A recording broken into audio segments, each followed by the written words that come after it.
What is going on, ladies and gentlemen? Blaze over here at Blue Chip Athletic Club. Today is day 3 of your guys' 50 days of fitness challenge. Super excited for you guys. Today should be Friday, November the 12th, 13th, 14th.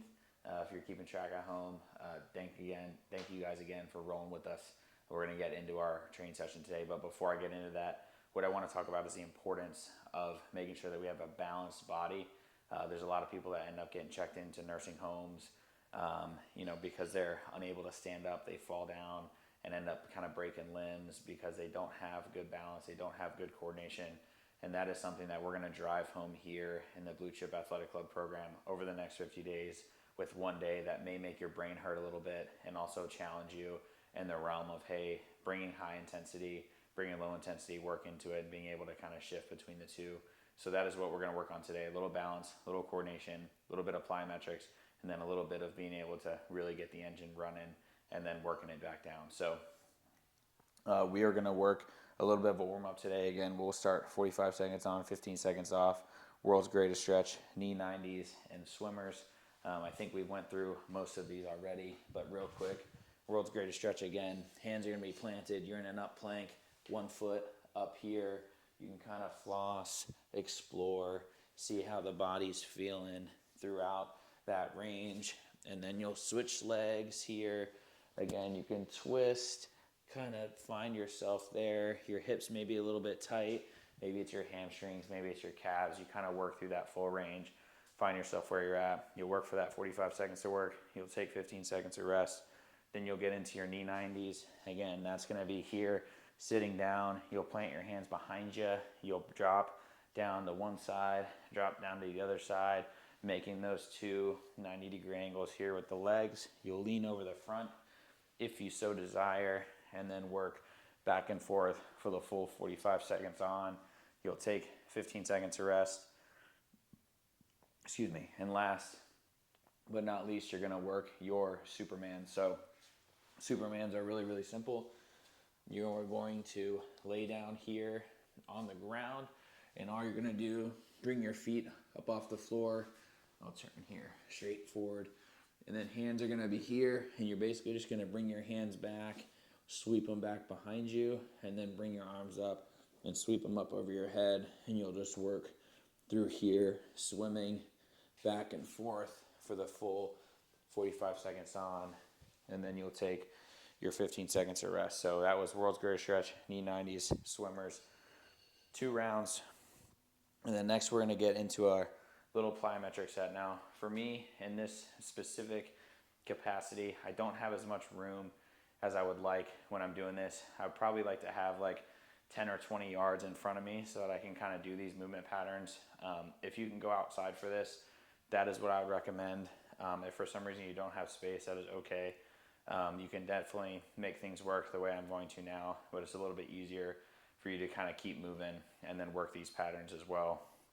But we're going to start here with some plyometric moves, marches, and A-skips. I'm going to pair those moves together. So what we're going to do is we're going to work the mind-body connection between your arm movement and your leg movement, which is going to help build a little bit of coordination and balance as well. So what we're going to do is we're essentially just going to march in place. I'm going to bring my left arm up, swing from the shoulder, and then my right leg up. And I'm trying to make a 90-degree angle here with my knee, quad, and then calf down. So it'll be here, and I'm just going to kind of alternate side to side and really exaggerate my arm motion and then hit those marches. So what we can do, we can work 10 or so of those, and then I want you to take a little rest, let your brain kind of rehash where you're at, and then go again. So again, we'll just do about 10 of them here, side to side, and really try and focus on getting those arms going and legs up to that 90-degree angle. Next move is going to be the A-skip. This is why it's going to be paired up. So now we're going to add a skip to this movement. And again, this is why I like having a little bit of room in front of me. But what we're going to do is we're essentially just going to add a hop. So what this looks like is you are doing the marches here, and now I'm going to add a little hop in, and basically going to work that same pattern, and I'm going to bounce, pull that knee up with your arm swing, and then work through for the full, and let's say this one we're going to do 10 per side, or excuse me, 10 total as well. So it'll be here, here, and it's just a bounce, and you're working to try and figure out, hey, when do my arms move? When do my legs move? How balanced am I? And you'll work for, you know, if you have 10 or 20 yards or 10 total reps, 5 per side, we'll do that twice. The next one we're gonna do is gonna be our glute bridge march. This move is super simple. We're gonna get down here onto the floor and we're gonna drive our butt up off the ground. Next thing I'm gonna do is I'm gonna bring one leg up and I'm just gonna march 1 foot at a time, side to side, trying to keep my hips up off the floor here the whole time. And then you'll work for the full. Notice how I'm also pulling my toes up off the ground. They're not down here planted where I'm firing off here through the heels, which shoots a little bit of pressure into my glutes and then lets me keep ripping. So what we'll do, we'll work 2 sets, 10 total reps per side. So 5 and 5, take a rest, 5 and 5. Next one's gonna be an RDL to a figure 4. Now this is gonna be a standing movement that you need a little bit of room for. So what I would be doing here, I'm gonna be doing my standard RDL. Left leg is gonna be in the ground, right leg is gonna be hovering. I'm gonna shoot that leg back here. What I wanna do is incorporate my arms as well. So as my right leg goes back, my right arm's gonna come up here, right by my face. And then when I come forward, my knee is gonna pop up, my left arm follows, and then I'm gonna cross my foot over my knee here, and I'm just gonna bend down a little bit and then pop out of that. It gets you a little stretch on the outside of the foot. Ideally, I'd take a couple hop steps forward, and then I'd go arm up, RDL, and then I would come up, little figure 4, couple hop steps forward, arm up, RDL here, and a little seat, and I'll go from the side as well. Little hop step, arm up, RDL here, and then in, ooh, almost fell down, and then a little squat. Again, building balance, building your coordination. Do 2 rounds, 5 per side. And then we're gonna get into our skater hops and our quick feet. A lot of people, as we start to kind of age, we lose a lot of lateral ability. So what I want you to do in these skater hops, don't worry about much of anything really. I just want you to really try and work on your lateral movement side to side. So in this, I'm gonna be here. I'm essentially just gonna explode off of one leg and then back to the other side. And notice how I have my hands kind of involved here and I'm pushing side to side. If you're feeling a little spicy, feel free. You can try and push super far side to side. You can also jump higher side to side.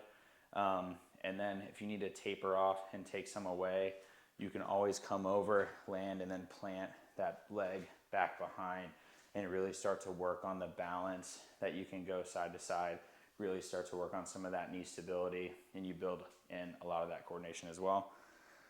Whew. Again, 2 rounds of 10 total, 5 per side. Next one is going to be our quick feet. This is gonna get us ready for our interval sprints that we're gonna be doing next. Quick feet is the same that a lot of you guys did in football practice, or maybe you were a former athlete, maybe you're somebody who played sports back in the day. What I want you to do is I want you to get your feet kind of under you, and you're really just gonna chop your hands and chop your feet as fast as you can. So you'll be here and you'll just chop, chop, chop, chop, chop.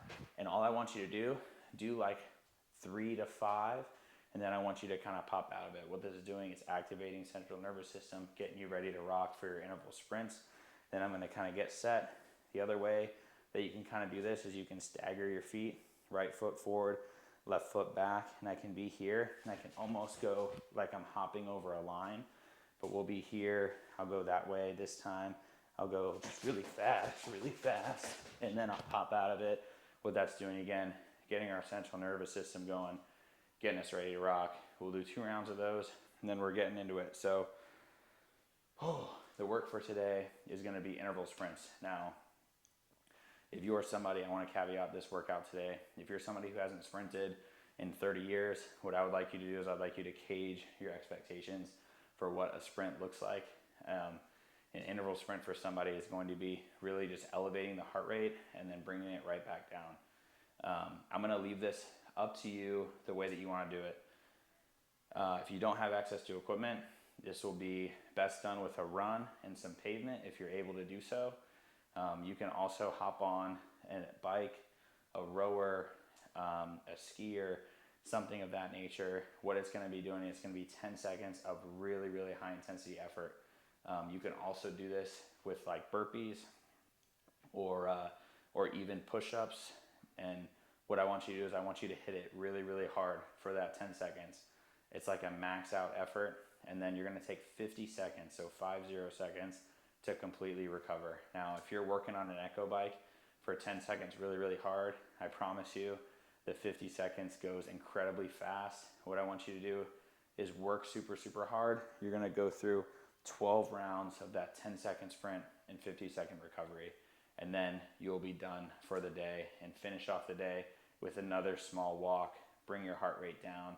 Start to focus on some nasal breathing in through the nose and out through the nose. And it'll help kind of bring your heart rate down and calm you down. So that is today's plyometric balance, coordination, a little bit of athletic prowess workout for you guys. Good luck. Let me know how you guys did, and then we will see you tomorrow in the program. See ya.